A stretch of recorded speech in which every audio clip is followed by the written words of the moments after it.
सोलापूर जिल्ह्यामध्ये मागच्या 7 ते 8 दिवसापासून पावसाची जोरदार बॅटिंग सुरू आहे आणि त्यामुळे सोलापूर जिल्ह्यातील नदी, ओढे, नाले जे आहेत ते ओसंडून वाहतानाचं चित्र आपल्याला पाहायला मिळतंय।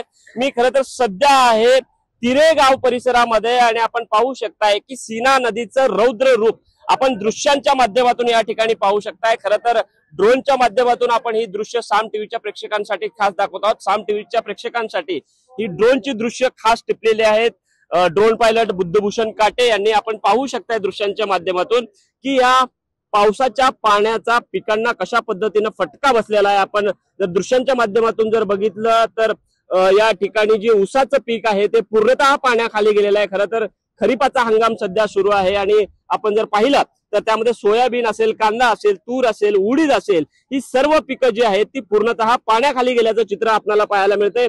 एकूणच आपण जर बघितलं तर विद्युत खांब जी आहेत ती सुद्धा या ठिकाणी पाण्यात गेलेली आहेत आणि या सीना नदीच्या नदीकाठची जी गाव आहेत त्यांना सुद्धा आता धोक्याची घंटा जी आहे ती प्रशासनाकडनं वर्तवण्यात आलेली आहे। खरं तर सोलापूर जिल्ह्यामधील मोहोळ असेल, उत्तर सोलापूर असेल, दक्षिण सोलापूर तालुका असेल किंवा बार्शी असेल, या ठिकाणी या पावसाचा मोठा फटका जो आहे तो बसलेला आहे आणि त्यामुळं बहुतांश गावांचे बंधारे जे असतील किंवा पूल असतील ते पाण्याखाली गेलेले आहेत आणि त्यामुळं बहुतांश गावांचा संपर्क जो आहे तो तुटलेला आहे। त्यामुळं आता लवकरात लवकर या ठिकाणचे पंचनामे जे आहेत, जे नुकसान झालेलं आहे त्याचे पंचनामे या ठिकाणी केले जावेत अशी आर्त हाक शेतकरी राजाकडून आपल्याला जर बघितलं तर प्रशासनाला मारत असल्याचं एकूणच चित्र पाहायला मिळतंय आणि त्यामुळं आता आपण जर बघितलं तर किती दिवसामध्ये प्रशासन हे मैदानात उतरतं आणि मैदानात उतरून हा जो फटका शेतकऱ्याला बसलेला आहे त्याचे पंचनामे करता आणि शेतकऱ्याच्या हातामध्ये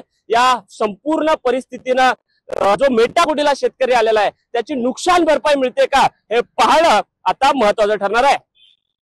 पायलट बुद्धभूषण विश्वभूषण लिबय, साम टीव्ही न्यूज, सोलापूर। आता isakal.com आहे देशातील नंबर 1 ची मराठी न्यूज वेबसाईट। प्रत्येक अपडेटसाठी isakal.com ला नक्की भेट द्या।